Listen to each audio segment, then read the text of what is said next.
Bom, para você que está vendo esse vídeo nesse momento, a nossa proposta aqui hoje é falar de religião e de saúde mental. Uns consideram a religião como aquele bálsamo, a cura para os problemas da alma, né? É aquele remédio que você precisa injetar na veia quando está procurando a solução para algum problema espiritual ou até mesmo material. Já para outros, a religião é uma espécie de veneno. Então, a gente tem uma oposição. Tem alguns que enxergam a religião como esse caminho para a cura, esse caminho para algo que para o transcendental, né? Esse caminho para alcançar a iluminação, a cura da alma, a cura do corpo. E temos outros que pensam que a religião, na verdade, não é o caminho, né? Mas é ali o descaminho. É aquilo que te tira da sua posição de equilíbrio, é aquilo que te prejudica. E diante disso, eu vou trazer aqui para vocês alguns números do Datafolha de 2020, que dizem o seguinte: 50% da população brasileira é constituída por católicos, pessoas que professam a fé católica, né?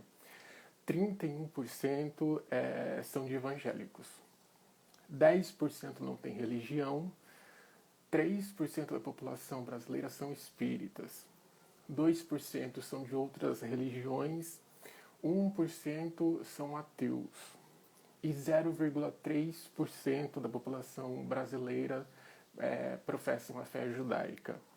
Então, esses números aqui, que 50% da população se denominam católicos e 31% são evangélicos, dá 81% de pessoas que têm uma religião e que se sentem, sei lá, né, se sentem bem indo, professando aí ou a fé católica ou a fé evangélica. Esse número aí de 81% é muito significativo, né? Porque eles expressam essa necessidade que o brasileiro tem de ter uma religião, né? E de seguir ali uma determinada fé. Alguns estão na igreja católica, outros estão ali no pentecostal, no neopentecostal, e por aí vai. Tudo isso para dizer aqui nessa introdução que então a religião importa, né? Se aqui no Brasil, se apenas 10% se dizem não ter religião, então ter religião, que é o que a maioria tem, né, 81%, isso importa. As pessoas buscam uma religiosidade, seja ela qual for. E aí eu quero voltar lá atrás, no momento em que eu disse que a religião ela tem um lado bom, e ela também tem um lado ruim, né? Assim como tudo na vida. Se o dia, tem luz e também tem sombra, toda religião também é isso, né? É um jogo ali de luz e de sombra que a gente precisa equilibrar. No entanto, a gente está aqui hoje para discutir um pouco o lado de luz da religião, mas em maior quantidade de prosa, o lado de sombra, né? Porque até mesmo aquelas religiões que se dizem amorosas, que pregam ali o amor, a compaixão, o enobrecimento ali da alma, do espírito, até mesmo esse tipo de religião assim que está pregando luz, na verdade, quando você conversa com alguém, né, que passou algum tempo numa religião assim, você vê que essa luz ela fica mais no discurso do que na prática, né? Na ação. Você tem mais ali um cenário montado de sombra por trás, né? E essa parte de luz ela é só um teatro, é só uma fachada. É na verdade uma religião que faz as pessoas sofrerem, mas estão pregando o amor. E é sobre isso hoje que a gente vai conversar aqui, né? E eu quero já vou chamar aqui a nossa convidada da live. Se vocês tiverem perguntas, façam. A gente vai responder ali pelo finalzinho. Só fazer aqui, depois a gente dar uma volteada nas perguntas. Então vamos chamar ela aqui. Ela é a Lindy Barbosinha, que está aqui. Vamos falar com ela sobre religião. Está aqui. Vamos lá.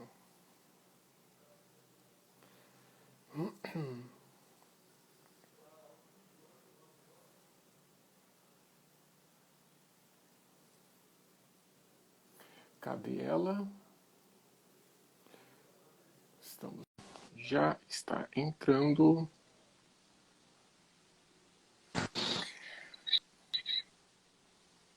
Conectada? Me ouve? Olá! Tudo Estou bem? conectado. Estamos ao vivo aqui para discutir sobre religião e saúde mental. Tudo bem? Exatamente, tudo bem. Ó, Boa tarde a todos. bom, Lindy, então eu gostaria de começar essa conversa, começar assim do começo, né? Sendo redundante, mas começar do começo. Eu gostaria de saber em qual igreja que você se filiou, né? Qual é a igreja que você fazia parte? E o que te motivou a entrar nessa igreja? Qual era o tipo de igreja? Era católica? Era neopentecostal, pentecostal? Qual que era a linha aí da sua religião? Então, essa igreja, ela era neopentecostal. Uhum, O que me motivou a entrar, na realidade, não foi bem uma motivação, digamos, positiva, né? Já foi uma motivação negativa, vamos dizer, né? Na época, aos 19 anos de idade, eu não tinha religião, como sempre. Então, eu tive a minha primeira filha e eu fui levada a entrar em uma igreja, digamos assim, eu fui convidada, meio que empurrada, porque eu recebi uma revelação do Espírito Santo que se eu não se filiasse à igreja, se eu não aceitasse a Jesus, aquela pessoa que eu mais amava, Deus poderia levar ela. E quem eu mais amava era minha filha. Então, aquilo já veio com uma espécie de ameaça. Então, o que eu fiz, como eu não entendia muito bem, não estudava sobre isso, não tinha interesse no assunto evangélico, então eu entrei de cabeça, já com medo. E foi aí que eu comecei no mundo religioso. uhum. Então, de onde partiu essa convocação para você aderir, né, à fé protestante? Foi família? Foi outros tipos de influência? Como é que foi? A partir de quem? Assim, o seu primeiro contato com a igreja pentecostal? Família, né? Também a família toda ela é religiosa. Então, você sabe que família quer proteger, né? É aquela proteção. Então, como que pode? Eu estava ali sem religião, sem nada ali, mas eu precisava de uma proteção divina, né? Então, para poder ter essa proteção divina, deveria estar dentro da religião, né? Estar ali, corpo, alma, cabeça, mente e espírito. E eu não estava. Então, veio da família, veio também de amigos, né? Da família. E nessa eu entrei, porque você confia, né? É a família querendo te proteger. E se você for analisar, a família também está ali doente, né? Uhum. Mentalmente. Uhum. E nesse seu primeiro contato com a religião, quando você entrou na igreja e aí se disse, bom, agora eu sou uma evangélica, ou no popular, né, o termo popular que a gente usa é agora eu sou uma crente.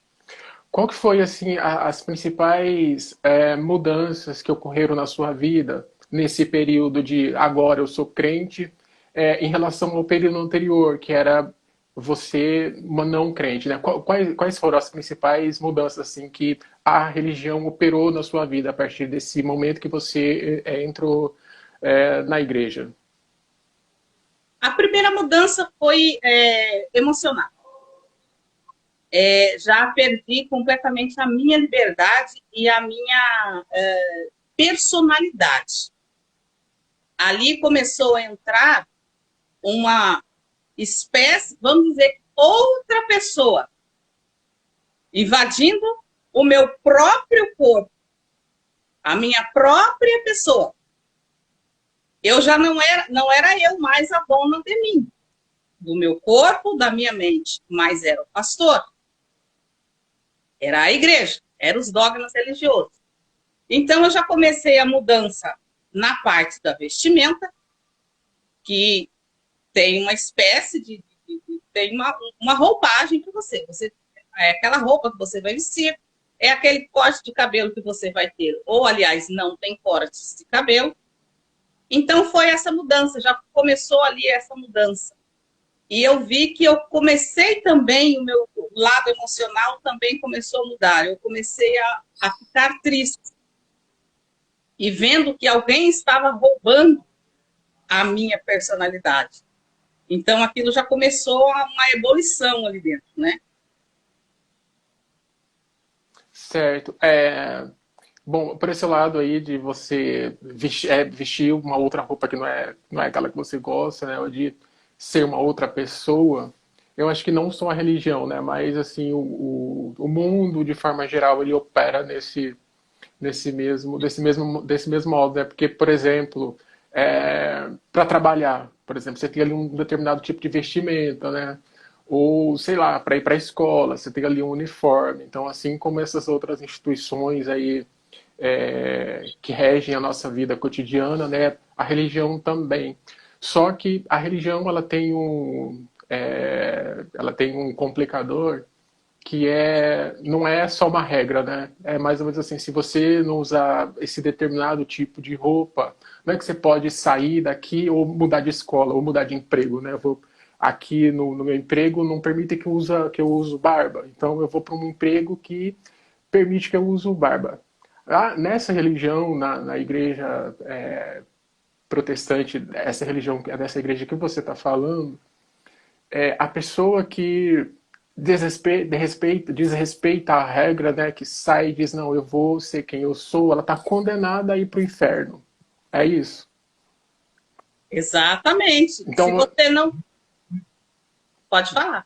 então é aí que está o complicador, né? O problema não é ter regra. O problema é que se você não seguir a regra, você não tem outro caminho. Você está perdido, né? E aí você vai para o inferno. Eu gostaria que você comentasse um pouquinho disso, né? Que essa é a pressão, assim, talvez esse seja aí o alicerce de igrejas como essa da qual você está falando, porque ela coage o indivíduo a ficar ali, né? Ou ele fica, né? Ou ele fica, ou é a perdição. Então eu gostaria que você comentasse um pouco disso, porque aí você teve que mudar a roupa, teve que mudar outros costumes que você tinha. Como é que foi você viver isso? Eu tentei, de primeiro, assim, foi um impacto total na minha vida, né? Como eu já disse. Então, eu comecei a tentar as mudanças, não assistir mais televisão, não ouvia, não tinha mais a minha roda de amigos, porque você tem que ter, na neopentecostal, você tinha que ter ali a sua roda de amigos da mesma religião que você. Do neopentecostal, da mesma igreja. E aí, o que acontece? Eu tentei várias vezes seguir a regra. E várias vezes eu caí. Como diz, eu desviei. Da presença de Deus, eu desviei. Não consegui. E eu fui tentando, tentando. E eu consegui entrar. Consegui entrar e aí começou aquela, né, cabelo. Não tinha unha comprida. As roupas minhas era sem decote, era aqui. Aqui, não podia usar isso aqui que eu estou usando de jeito nenhum. Saia curta não podia. Não podia usar salto. não podia usar calça comprida, não podia andar de bicicleta. Se tivesse fazendo faculdade, não podia usar calça comprida. E várias outras regras. Não podia usar maquiagens. Ou seja, você não podia nada, você tinha que vegetar. E outra, se você quebrasse regras, você estivesse já como um membro na Santa Ceia, se você quebrasse regras, você tinha ali vamos dizer, você tinha um castigo. Você tinha um castigo. Era 6 meses de banco, dependendo do pecado seu, da quebra daqueles dogmas. Então, teria ali um tempo de banco que você teria. Você era afastado de tudo ali que a igreja colocava na mesa para os membros. Então, você era afastado 1 mês, 2 meses, 15 dias, 6, 7. E ali você não tomava mais Santa Ceia. Nesse tempo, se Jesus voltasse e você não tivesse tomado a Santa Ceia, era inferno para você. Então, ali, já começou-se uma lavagem cerebral na minha mente. E olha que é tão poderoso essa lavagem cerebral, que hoje eu chamo de hipnose, que eu, como era uma pessoa que eu não era religiosa, naquela época eu já não acreditava em Deus, praticamente em divindade. Mas eles entraram com tanta eficiência, vou dizer, na minha mente, que eles começaram a me ganhar. Começaram a tomar conta daquilo, eu comecei a acreditar naquilo. E eu tinha muito medo desse Deus, chicote na mão, ali esperando você, se você fizesse alguma coisa errada, chicote em você. E ali tinha outras coisas que diziam, que era para te fazer medo. Se você não firmar na presença de Deus, Deus vai levar alguém da sua família. E a minha mente, eu ficava mas com tanto medo, que aquilo, lógico, gerava aquela energia e acabava que realmente acontecendo algo em casa, que sempre minha mãe ligava, sempre que acontecia uma revelação dessa, minha mãe ligava e falava, fulano está doente, eu falava, não acredito. Recebi essa revelação na igreja hoje. Vou ter que me firmar de novo, porque senão Deus vai matar alguém da minha família. E era assim, Deus vai matar alguém. Eu gostaria que você contasse pra gente um pouquinho, detalhasse um pouquinho mais como é que é esse processo da revelação, né? Porque a revelação, assim como a visão, né, por sonho, ou a visão mesmo ali, a pessoa tá deitada e de repente ela tem algum vislumbre de uma possibilidade futura, de uma previsão, são elementos muito importantes no neopentecostalismo, né? Os pastores usam muito isso. E há esse elemento que essa ferramenta, né, que é a revelação, ela é bastante importante para a gente entender aí, né, esse seu processo de pressão, né, para ficar na igreja. Então eu gostaria que você comentasse um pouquinho mais o que é a revelação, para quem assim não entende, nunca ouviu falar, nunca teve a experiência assim de receber uma revelação de Deus, né, do Espírito Santo, ou seja lá de quem for. O que é a revelação? Revelação que o neopentecostal e o pentecostal falam, vou começar do começo para que as pessoas possam entender. Geralmente parte de a pessoa que está no culto pregando, o líder religioso que está ali pregando. Então tem a parte da revelação. Eles fazem uma oração e aí eles vão recebendo mensagens divinas. Então, né, dentro dessas mensagens divinas está o problema seu. Você está sentado no banco, né, vem uma mensagem para você, olha, Deus manda te dizer assim, assim, assim. É como se fosse um médium lá na frente, recebendo espíritos. Mas na igreja, então, esse espírito é o de Deus, é o espírito do Espírito Santo, vamos dizer. Então, ali é levado muito a sério. Porque, geralmente, quando vai um líder que ele é muito usado na presença de Deus, né? Eles dizem. Então ele fala coisas que realmente você está acontecendo com você. E por que que o momento da revelação é muito importante? Porque quando ele fala o seu problema, ali ele já está dizendo, Deus manda dizer que esse problema vai sumir.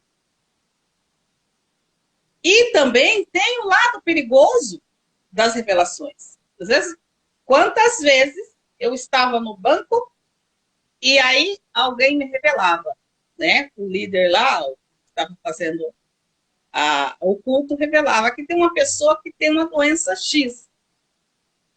Eu não estava sentindo sintoma da doença X.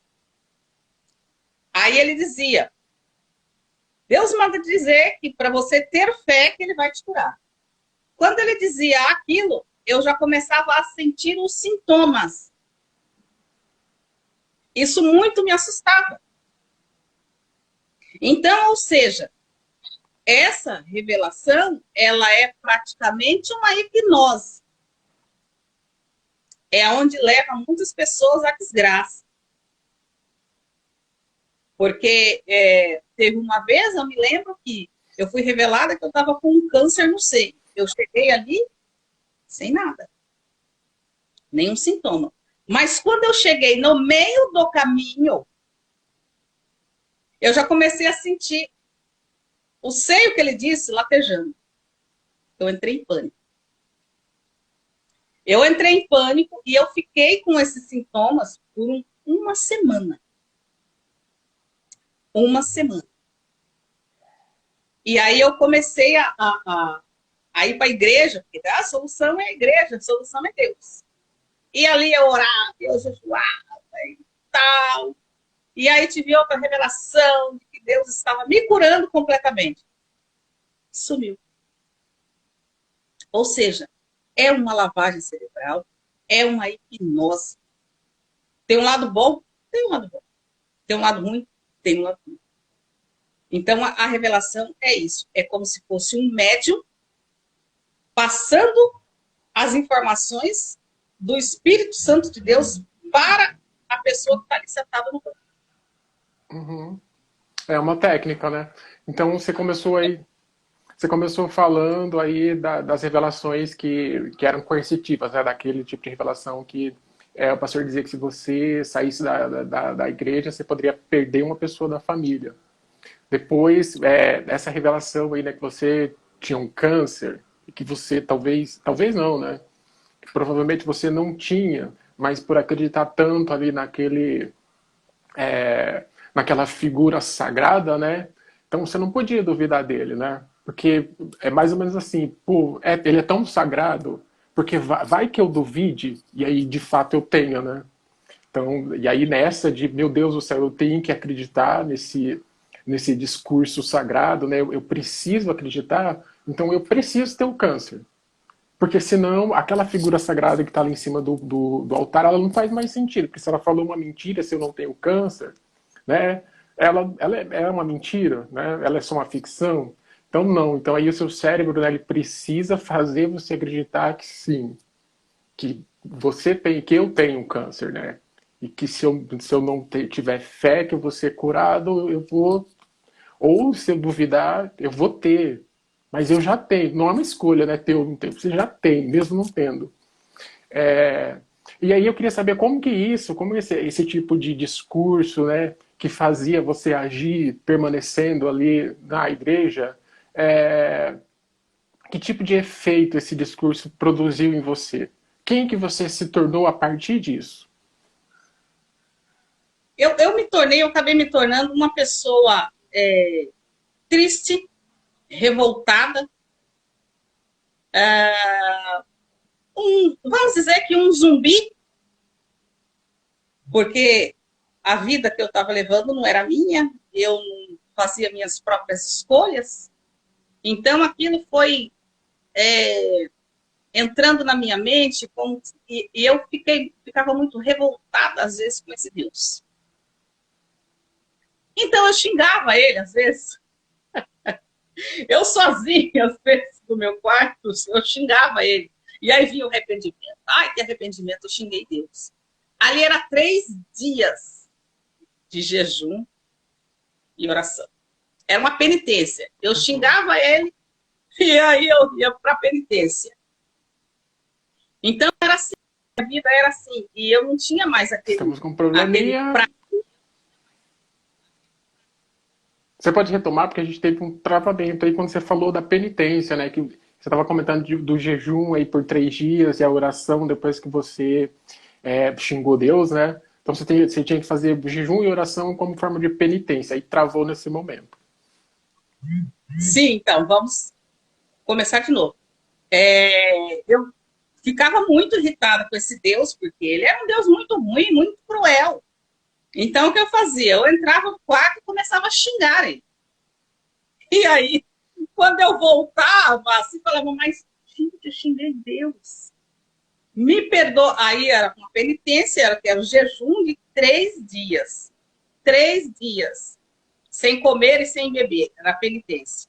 E orando as madrugadas. Perdão, perdão, porque eu sabia que alguma coisa Deus ia fazer contra mim. Ou ele ia matar alguém da minha família, ou ele ia ferir. Como que pode? Não pode xingar Deus desse jeito, né? Então, essa era a minha vida. Era a tristeza, era a angústia, era... Como eu disse, eu virei um zumbi, era um zumbi. Uhum, E era... se você não fosse para a igreja, você também era punido. uhum. Lembro, né? E qual foi o momento assim que você sentou, se olhou, né, se observou assim interiormente, olhou para você e teve a luz, assim, a luz, vou chamar de luz, né? Teve a luz ou a consciência, eu acho que é melhor o termo. Teve a consciência de que você não estava bem. Teve um momento assim que você parou e falou: tem alguma coisa errada, eu não estou bem e eu preciso mudar isso. Teve sim, teve sim. Uma vez, até eu conto isso no meu livro, teve um episódio que me ocorreu que, conversando com umas... Vou falar meio assim, né? Para não entrar em detalhes, expor pessoas. Teve uma vez que eu estava conversando com umas irmãs, né? As anciãs, digamos, e aí elas me disseram, e o pastor também me disse, olha, você precisa, vamos orar para que Deus possa matar essa pessoa. Eu falei, espera, aonde eu estou? Quem sou eu? Eu vou orar para que Deus mate alguém, para que eu seja feliz enquanto a família daquela pessoa está chorando. Não, peraí, espera, que eu estou, olha, isso não é Deus. Espera aí que tem alguma coisa errada. Então foi quando eu sentei, olhei para mim e vi que eu também completamente não estava bem. E eu me recordo que eu ainda comentei algo, não sei se foi telefonema ou foi na época carta. Falei com a minha irmã mais velha. A minha irmã mais velha me deu uma bronca. E eu, imediatamente, eu peguei aquilo ali. Peguei aquilo ali e eu comecei a analisar. Falei assim, vamos analisar certinho as palavras dela. E aí eu sentei diante do espelho, frente ao espelho, olhei para mim e ali eu não me reconheci. E quando eu comecei, viu? Cadê você? Cadê você? Essa não é você. Eu não aceito isso. Quero que você saia daí agora. Então eu comecei com todo esse trabalho em mim mesmo. Então foi aí que eu vi que, puxa vida, se eu ficasse um pouco mais lá, eu ia entrar em depressão. Ia chegar o momento em que eu falasse, a vida para mim não faz sentido. Eu não quero isso para mim, não. E a vida fazia sentido para você enquanto você estava lá? Não fazia sentido. Porque não é... não é você que está vivendo ela, é alguém que está vivendo para você. É como se a sua vida fosse roubada de você. E Escuta, qual era a vida que você tinha em mente, assim, antes de você entrar? Qual era a vida que você queria viver? E que essa vida foi tomada de você? era a vida que eu tinha antes e a vida que eu tenho hoje, liberdade total para que eu possa pensar o que eu quero, para que eu possa fazer o que eu quero, não ser forçada a acreditar em coisas que eu nunca acreditei, tipo divindades, deuses, né, esse tipo de coisa. Então eu queria ser eu mesma, ser livre nessa parte, porque é um peso, para mim, Lindy, é um peso muito grande no lombo ter que carregar aquela responsabilidade de acreditar em um Deus, em fazer tudo em benefício desse Deus, tentar agradar esse Deus, enquanto a sua vida está jogada, está dentro de um baú, não é? E você não é você mesmo. E eu tendo que ser forçada a acreditar em algo, porque ali eu estava forçada a acreditar em algo, do qual não entrava na minha mente. Tanto que, como eu comentei contigo, chegou um momento que a lavagem cerebral, a hipnose foi tanta que eu comecei a acreditar nesse ser que vai me castigar se eu fizer alguma coisa. Se eu não agradar ele, ele vai me castigar. Então eu comecei a acreditar. E Então, pode continuar. Então, a partir do momento que eu comecei a falar e a trabalhar comigo mesmo ali no espelho, eu comigo mesmo, eu comecei a desconstruir isso. Levou um certo tempo, mas eu consegui entrar, pegar o fio do novelo e começar a puxar para Qual, desconstrução.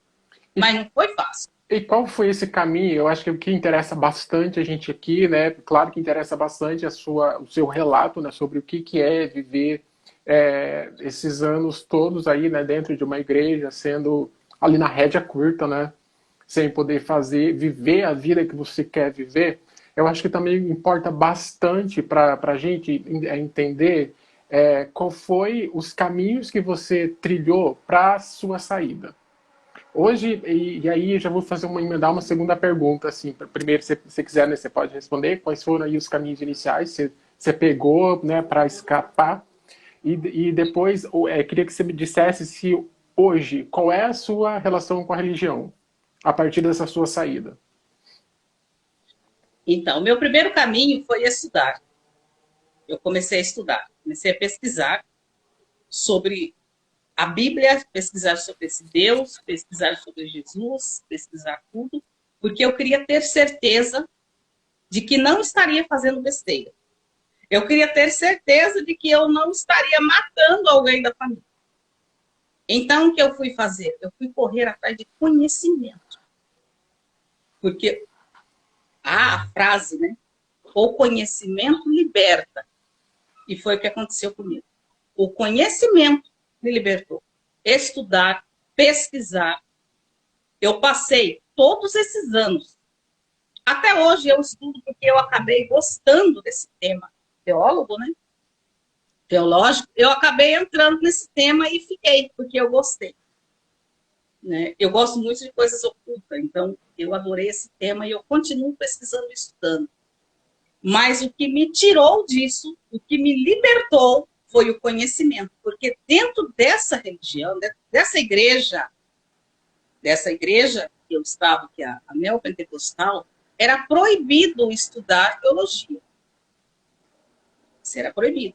Já para isso, né? Para que o indivíduo não soubesse, não tivesse conhecimento. Porque se ele tivesse conhecimento, todos os dogmas religiosos seriam jogados fora. E também a pessoa não ia participar de uma igreja dessa, né? Ia dizer, opa, mas espera aí, está tudo errado. Então, você era proibido estudar teologia. Era proibido ler alguns tipos de livro também. Então, você era tratado aqui, ó, assim, ó, olhar só para frente. Os lados, você não poderia olhar, nem para trás, era para frente, olhar aquele ensinamento.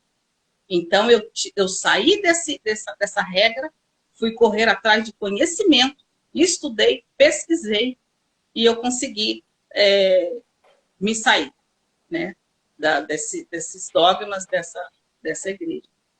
E a religião, para falar a segunda pergunta que você fez, vou responder. A religião, para mim, hoje, olha, para uns, ela é um câncer. Para alguns, ela é um câncer, porque a religião, ela aprisiona, ela te desinforma, ela te prende, principalmente essa que eu estava, a neopentecostal, ela te prende, ela não deixa você expandir, porque ela traz aquele mesmo ensinamento do cristianismo primitivo, né? Que você precisa ser humilde para ganhar o reino de Deus. Você não pode adquirir bens materiais. Você não pode ser rico. Porque o rico não entra no reino dos céus. Você vai ficar preso a coisas que a traça vem e destrói.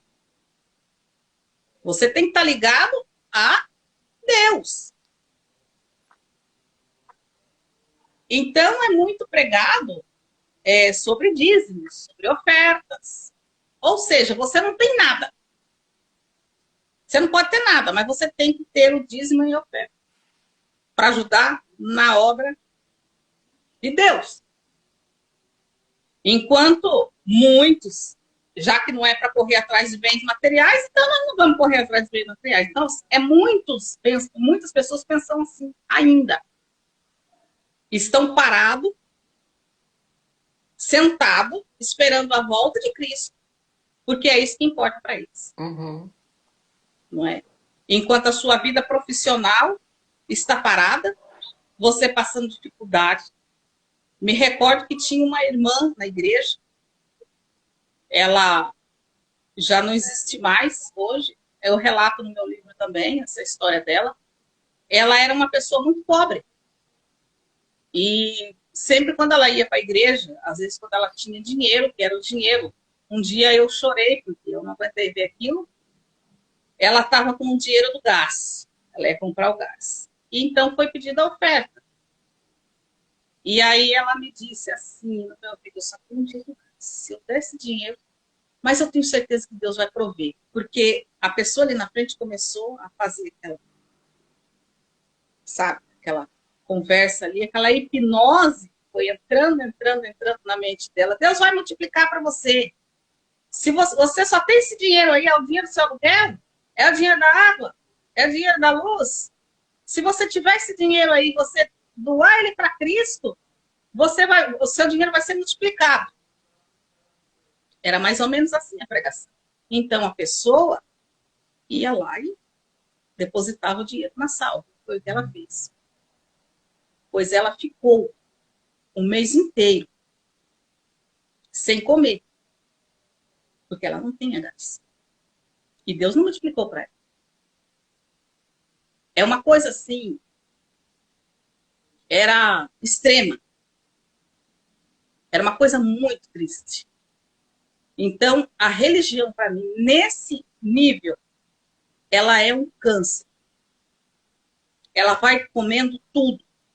Vi muitos casais se separarem, muitas famílias se separarem. Muita desgraça acontecendo nas famílias. Porque elas precisavam seguir os dogmas religiosos. Vamos supor, se chegasse um casal, uma família linda, maravilhosa, mas que um deles já tinham sido casados, e eles estão amigados, juntos, não podia. Você quer fazer parte da igreja? Ah, eu quero. Quer se batizar? Quero. Então você tem que largar do seu esposo, ou você tem que largar da sua esposa. Voltar para a primeira esposa. Uhum. Ou ficar sozinho e viver para Cristo. Uhum. Mas eu tenho família já com esse, como é que eu faço? Se você quer ganhar salvação, tem sacrifícios para ganhar salvação. Então aquela família era apartada. E a desgraça, lógico, caía sobre ali, porque uma família, gente. É uma família. Não é? Então, nessa parte eu digo, a religião é um câncer. É um câncer. Infelizmente, é. Hoje eu olho a religião não com bons olhos, porque ela não foi para mim uma boa coisa. Para muitos podem ser. Vamos supor, você está assistindo, ou você que vai assistir, a religião para você é ótima, está sendo ótimo para mim, ótimo, ótimo. Mas para mim, para muitos, não foi nada bom. Uhum. E o caminho para se sair disso é o conhecimento, é estudar, é pesquisar, que aí tudo vai clarear a mente, tudo vai clarear, falar, puxa vida, mas então não era assim. Eu estava vivendo uma vida que o pastor me indicou, que a igreja me indicou, mas não Deus, que esse Deus não existe.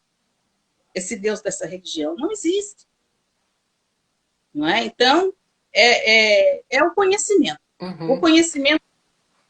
Eu acho que quando você diz assim, o conhecimento salva, né? O conhecimento, assim, é o equivalente à religião. Se a religião pode equilibrar ou pode desequilibrar, o conhecimento também, né? Ele te dá essa possibilidade de você saber, de você conhecer. E eu acho que o mais importante aqui, quando a gente fala de estudar, não precisa ser necessariamente, né, você pegar um livro ali e passar uma vida inteira estudando para saber, meu Deus do céu, o que é religião, né?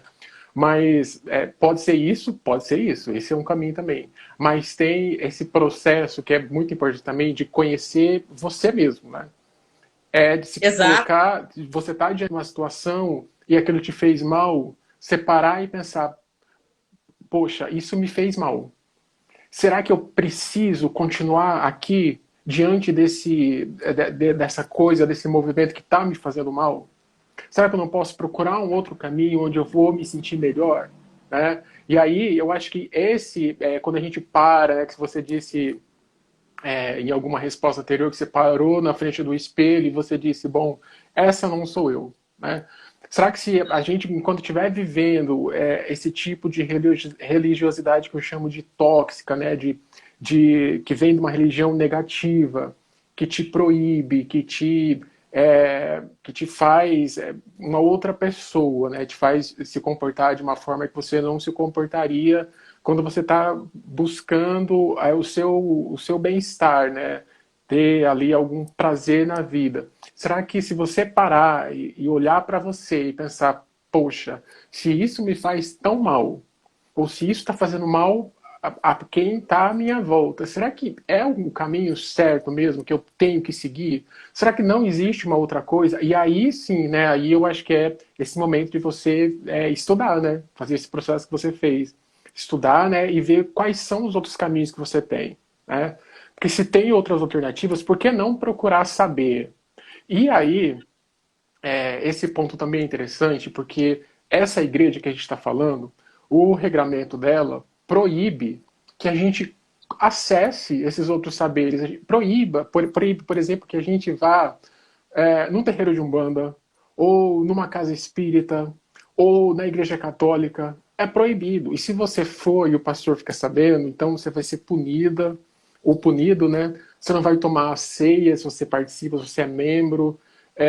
E se você não tomar a ceia e Jesus voltar, que a lógica é essa, você vai para o inferno. É simples Sim, assim. Então, barra esse conhecimento. E aí, por isso que é tão importante que quando a gente se sente, né, sob essa coação, sob essa pressão, sob esse mal-estar que a figura religiosa está promovendo na nossa vida, é importante a gente parar na frente do espelho sozinho. Né? Talvez, sei lá, pedir perdão para Deus, falar, Deus me perdoa, mas agora eu vou questionar um pouquinho. Eu vou questionar o meu próprio sentimento, né? O que é isso que eu estou sentindo? Que mal-estar é esse? Como é que eu posso lidar com isso, né? Talvez chamar alguém e falar, olha, alguém que não seja da igreja, né? Para não te entregar para o pastor e falar, olha, eu estou sentindo isso.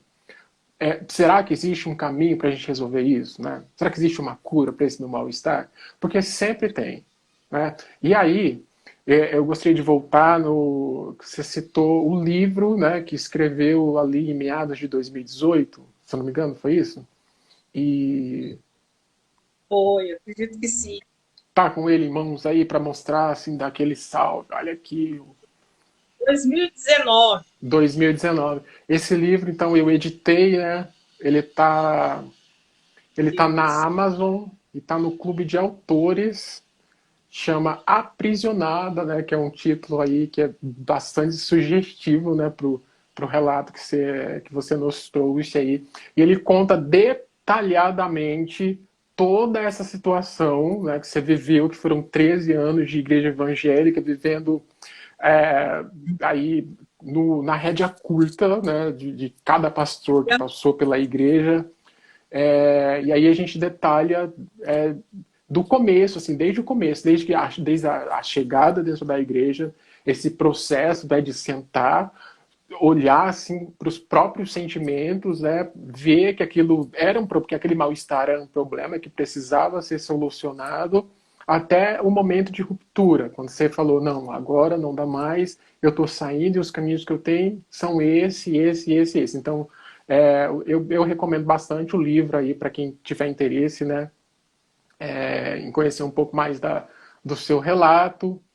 A gente deu uma pegada bem literária nele, né, para ficar bem interessante de ler em primeira pessoa, bem bonitinho, como se fosse um testemunho ali. É um testemunho, né?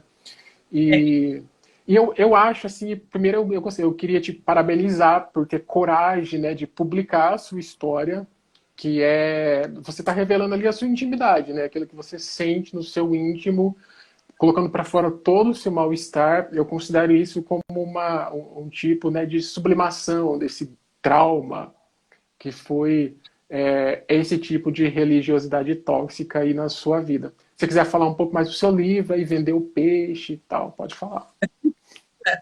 eu quero agradecer você por você ter.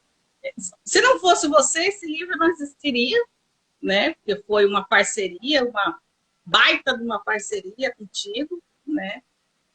E é isso aí, você já disse tudo, né? O livro conta os 13 anos de prisão dentro da União Pentecostal.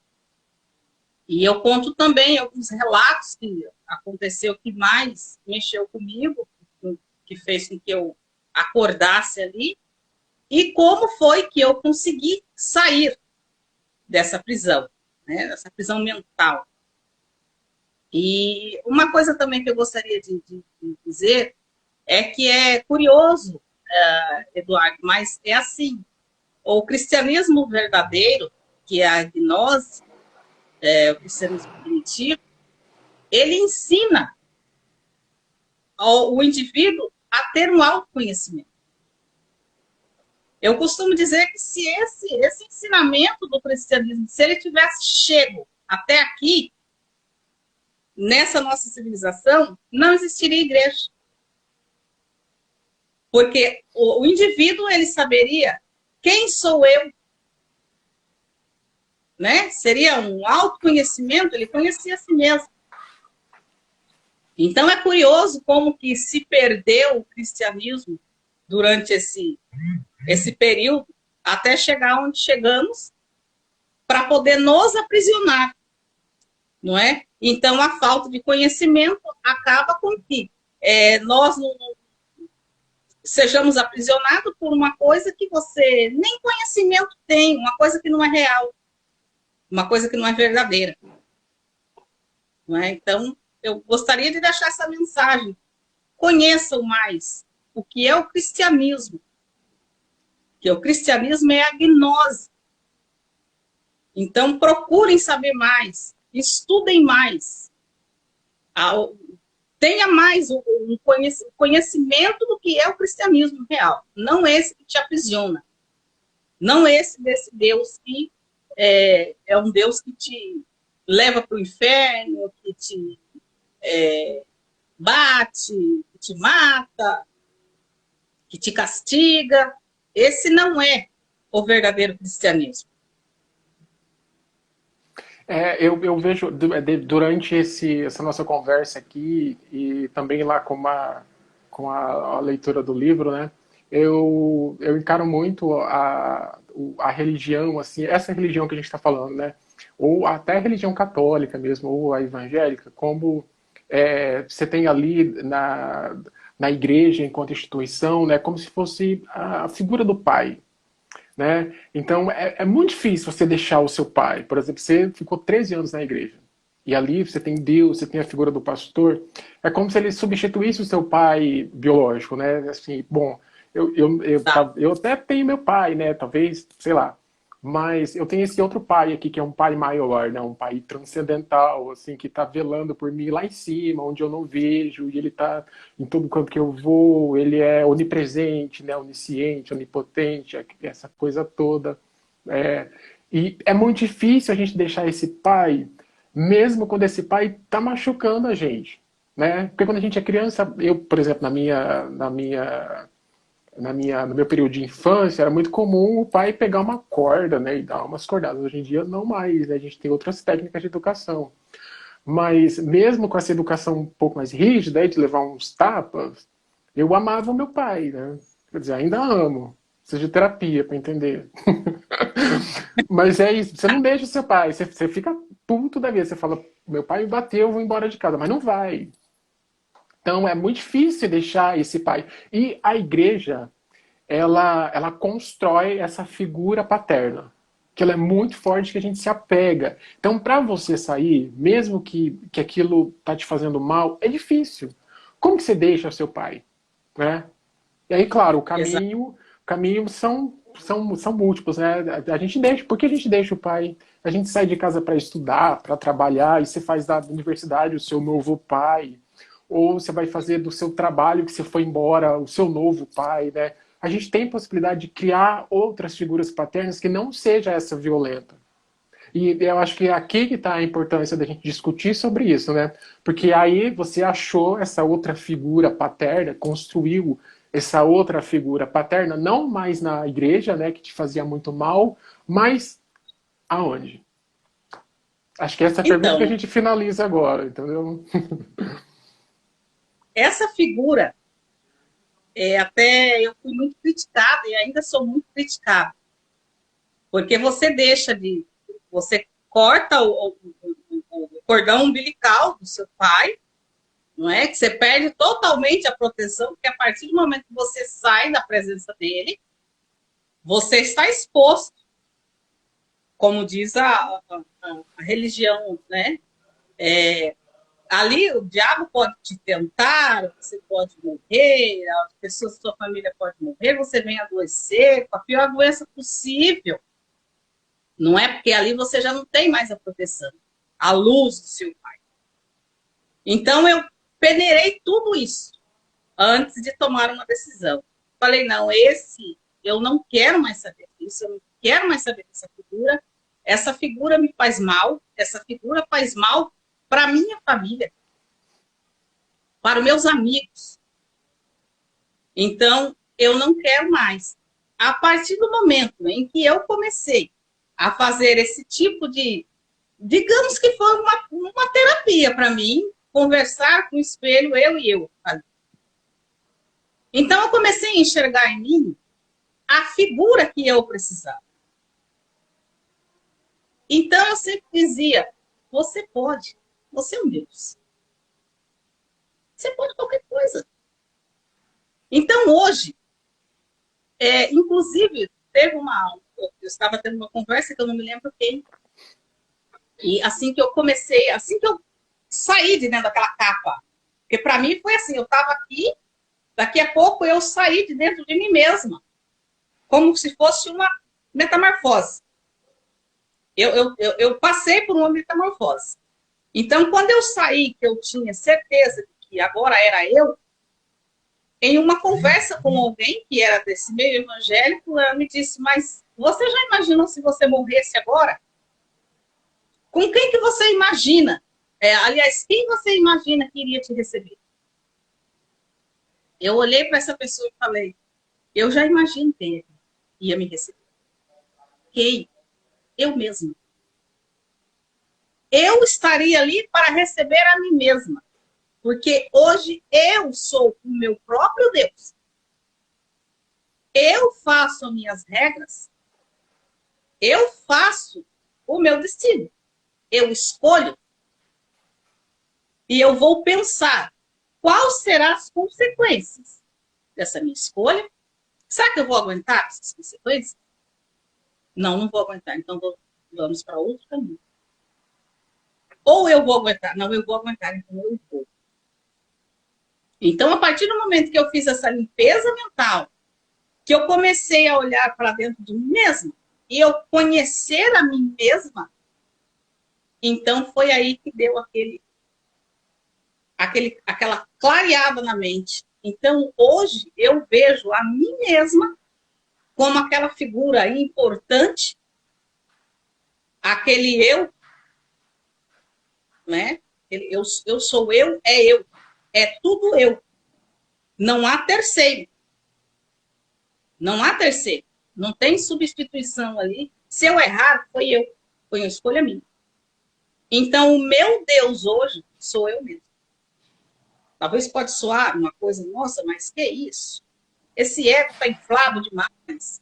Mas não é. Se você for analisar, nós somos deuses em treinamento, vamos dizer, que nós podemos fazer a nossa escolha, nós podemos criar o nosso próprio mundo dentro do universo. Não é? Eu faço a minha escolha e eu vou seguir a minha escolha. Se eu errei, eu conserto. Não vou atrás de uma figura paterna, que é Deus, sentar, chorar e falar, conserta porque o diabo estragou tudo, Senhor. Não, não foi o diabo, fui eu. Ah, mas eu estou numa condição precária. Então levanta e anda. Vai, tenta desenrolar tudo, porque foi você que caiu aí dentro. Então, sai daí. Então, tudo é nós.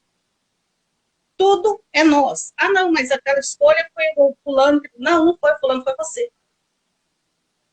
Então, a partir do momento em que nós tivermos consciência de que nós, quando a gente nasce, eu sempre digo isso, quando a gente nasce, por exemplo, um papel em branco em uma mão, um lápis e uma borracha na outra. E você vai escrevendo a sua própria história. Se você errou, você apaga. E faça de novo. Então, assim, você é dono do seu próprio caminhar. Porque hoje eu analiso e eu vejo que nós estamos aqui para experienciar a vida. Sozinhos. Porque se tiver uma muleta, um Deus, né, como um Deus, uma figura, que sentido faz a vida aqui? Então, nós estamos experienciando, nós estamos aqui sendo ajudados e também não faz sentido ser ajudado porque a pessoa só faz bobagem. Se tivéssemos sendo ajudados, a vida seria um mar de rosas, nossas escolhas seriam perfeitas. Então, a gente tem que entender isso. Nós estamos aqui para experienciar. Nós podemos fazer o nosso próprio universo, nosso próprio mundo, a nossa própria bolha. Nós podemos fazer o nosso próprio caminhar. Então, não há nada que fez ali, que você fez que errou, não há nada ali dizendo que é o diabo, ou o diabo que fez tudo, e é a macumba, é o olho gordo do fulano. Não, não tem isso, foi você que errou. Então, conserta. É você, na mão da gente. O poder está na nossa mão. Eu acho interessante. De tudo. Eu acho interessante quando você diz que quem é Deus, né? E aí você responde que Deus você encontra em você mesmo, você é o seu próprio Deus, né? E talvez aí fazendo uma conexão entre o momento em que eu disse que a igreja é como se fosse uma figura paterna, né, que substitui o pai. Então, é mais ou menos como se você tivesse feito esse processo de substituição, né?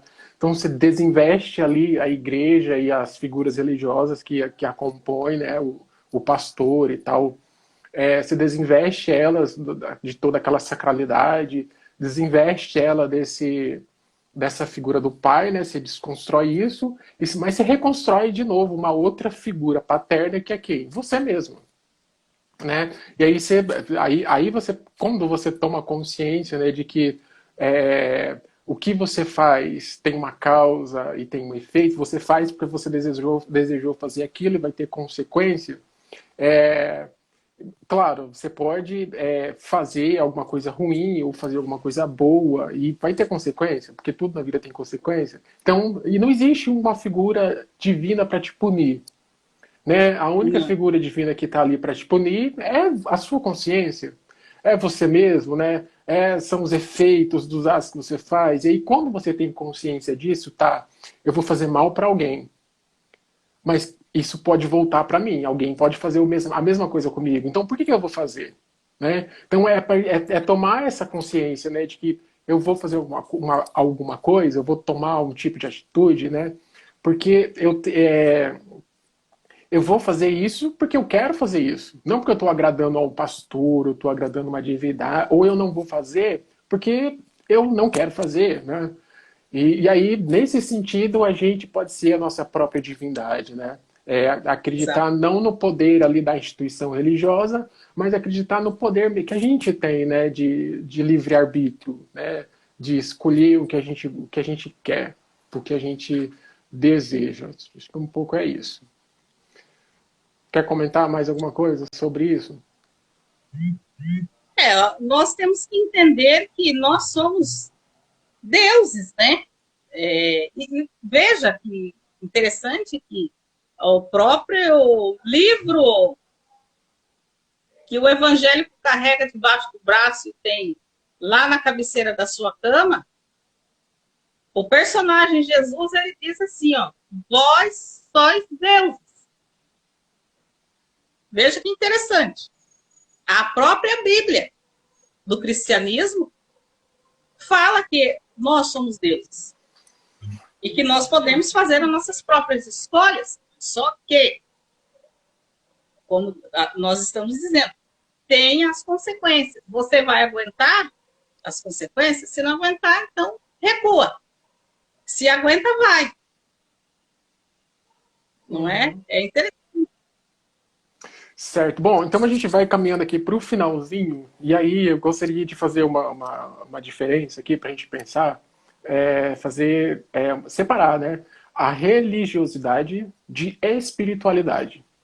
Né? Religiosidade é essa coisa que a gente está comentando aqui, de você ter uma igreja a qual você é filiado, né, que você tem que ir lá todo dia, bater ponto, né, bater o dedo lá, registrar, quase um negócio assim bem burocrático, você tem que seguir um bando de regra e tal, porque senão você vai para o céu, você vai para o inferno, de acordo com as suas atitudes, de acordo com os seus comportamentos. Isso é religiosidade, né?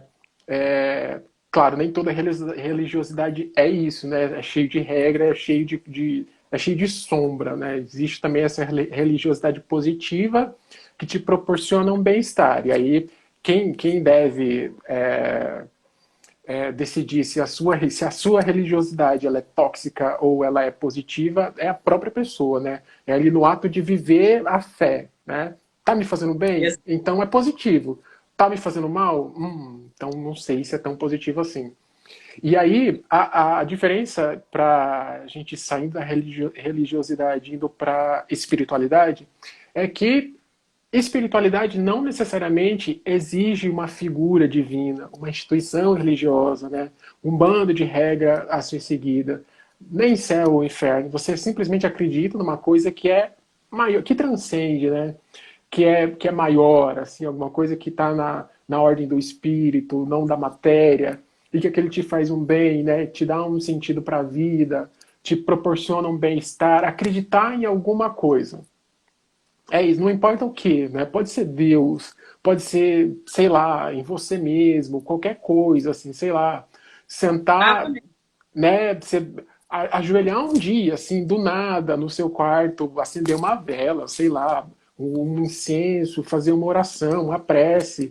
Isso é espiritualidade, sabe?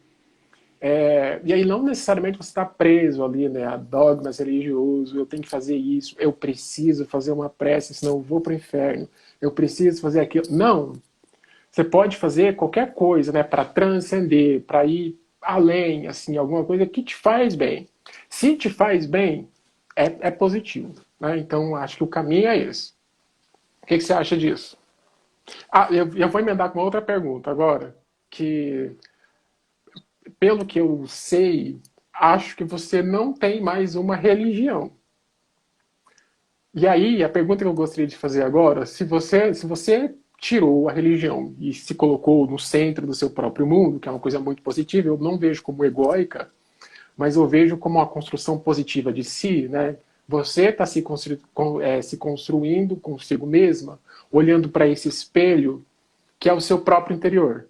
Então, para mim, não é egóico. Em um sentido, talvez tecnicamente sim, mas não nesse sentido pejorativo do termo, sabe? Nossa, quanto egocentrismo ou quanto egoísmo. Não.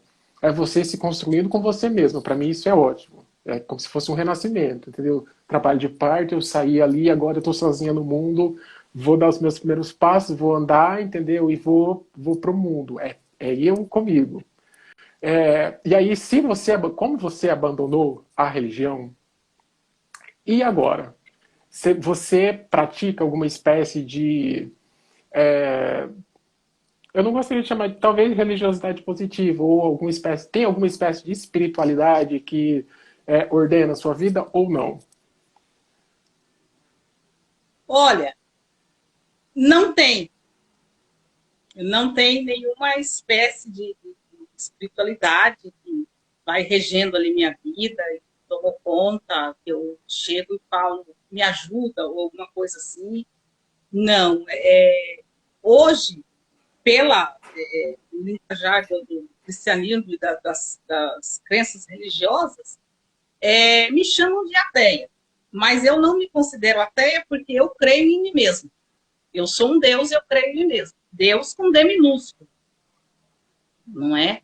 Porque eu digo Deus porque eu tenho aquela capacidade, vamos dizer, de trilhar o meu caminho sozinha, sem divindade, sem olhar para o céu e dizer me ajuda, ou olhar e para o canto dizer não, eu vou ajoelhar aqui para pedir ajuda, não é? Então eu olho para mim mesmo. Uhum.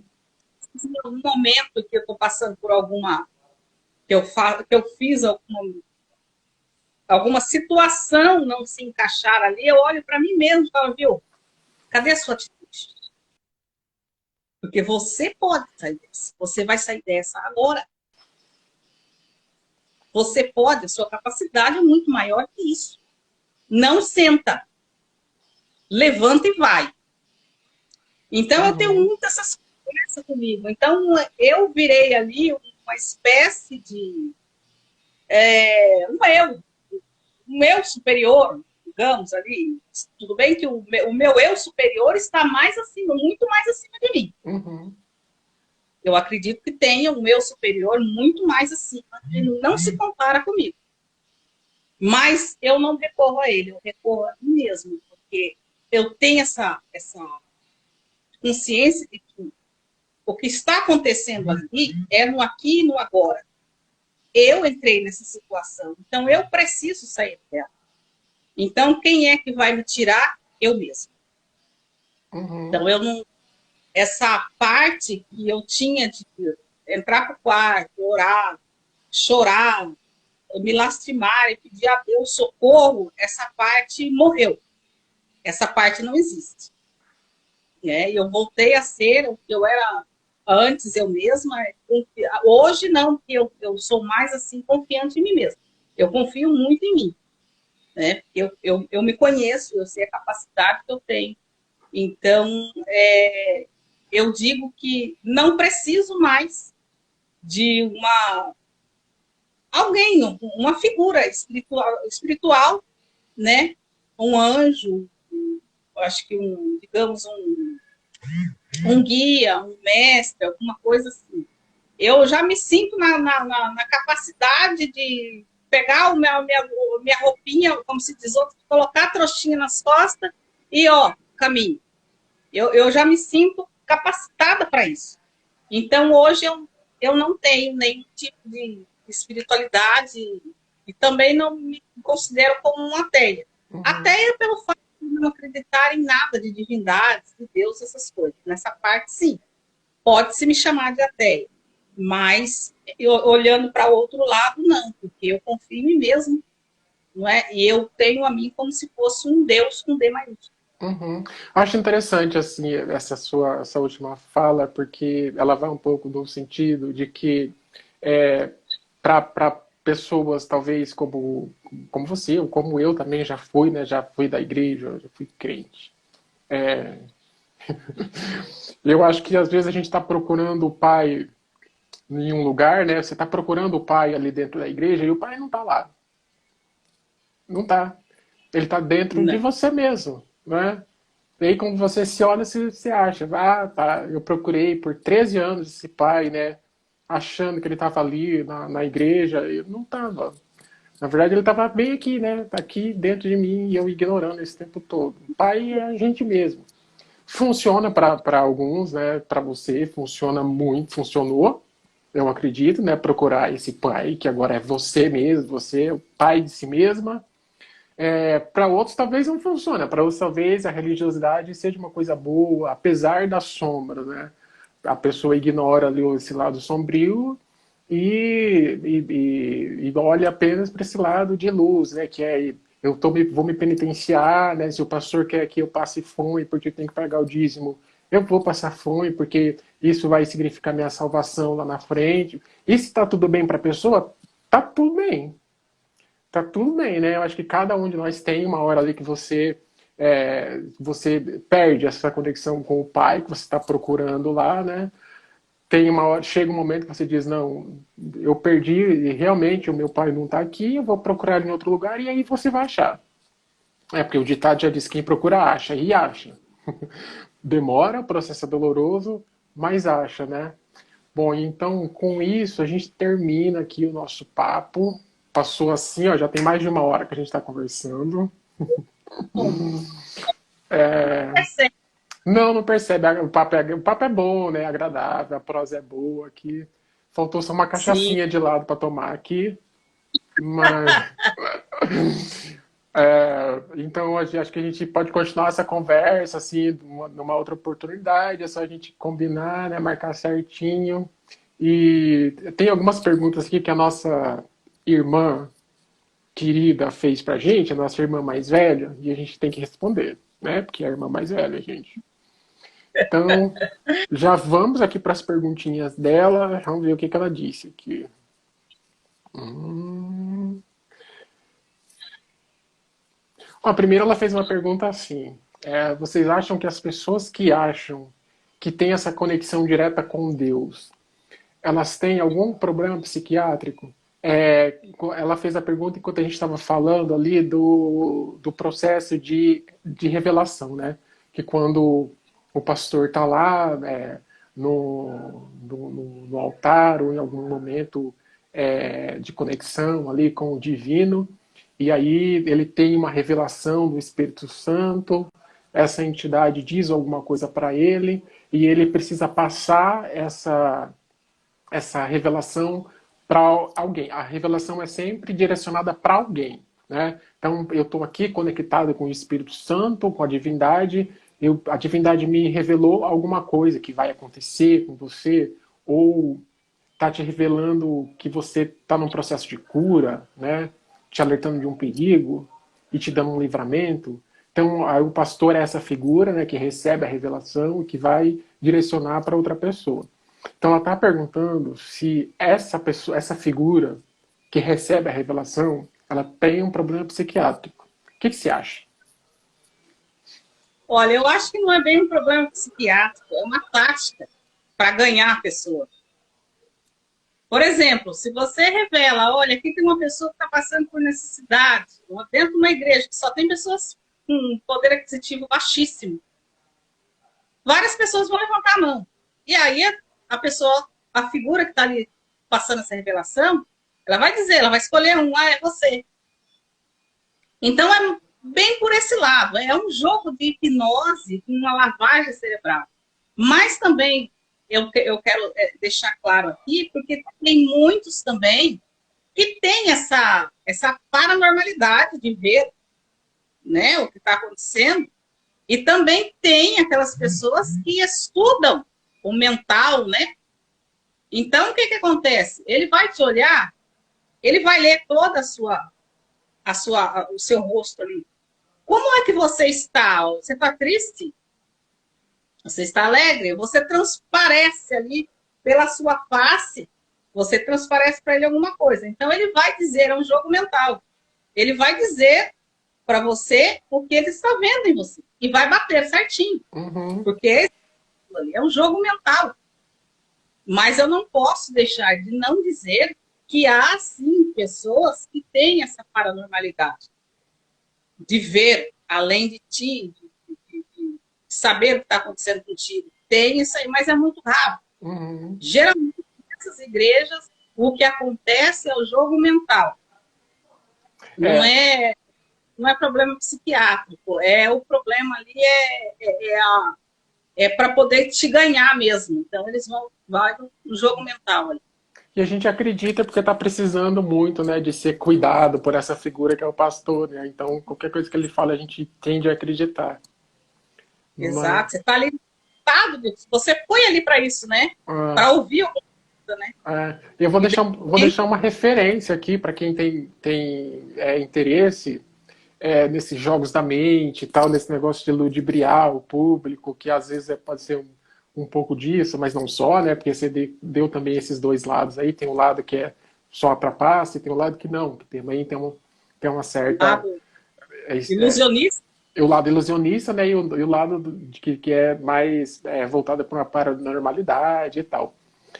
Tem um filme que está em cartaz, eu não sei se está ainda, que chama Nightmare Alley, ou O Beco do Pesadelo, dirigido pelo Guilherme Del Toro, que o protagonista é um cara que ludibria gente muito rica, fingindo que adivinha assim, qualquer coisa da vida da pessoa, conversa com aqueles que já estão mortos e tal, e aí ele incorpora ali o espírito da pessoa que morreu, mas é tudo truque, é tudo mentirinha.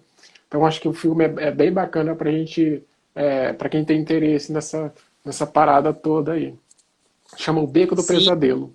E aí vamos para a bem, segunda pergunta, que é, revelação é igual a senhora do mendigo que a imprensa toda está divulgando. Sobre isso, fale um pouquinho. É aquela notícia de uma pastora ou de uma missionária, né, que se envolveu sexualmente com um mendigo porque ela disse ter recebido uma revelação divina para ficar ali com o mendigo. Quer comentar sobre isso? vou comentar um pouquinho, porque eu não estava a par, eu estava vendo hoje essa reportagem, fiquei assim um pouco assustada, porque geralmente a religião, se você não tiver a sua mentalidade firme, ela te deixa assim meio abilolado, viu? Te deixa abilolado. Você vê Deus em tudo.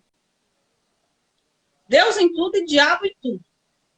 E aí eu fui ver o caso dessa moça, porque no grupo nosso, as pessoas estavam dizendo e eu queria saber mais sobre. E eu ouvi um áudio dela. E ela não é uma pessoa normal, psicologicamente. O relato dela, o depoimento dela, não é de uma pessoa normal. Então, mas existe muito isso dentro da igreja, com membros da igreja, com pastores da igreja, não de mendigo, mas com os próprios membros. Uhum. Revela que o irmão ali, o presbítero, o pastor, ele precisa sair com a esposa do membro que está ali. Deus revelou. Aí ele vai, pratica esse ato, ou seja, um estupro. Uhum.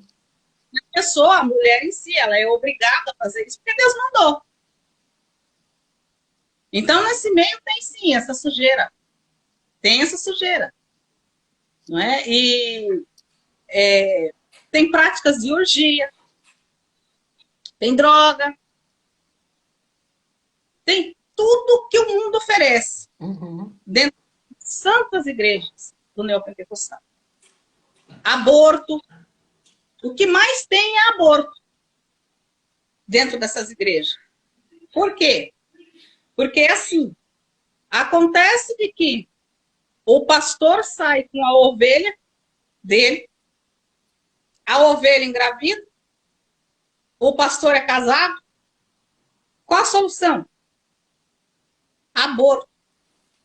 Então, essas mulheres vão em clínicas clandestinas para fazer aborto, para não se expor.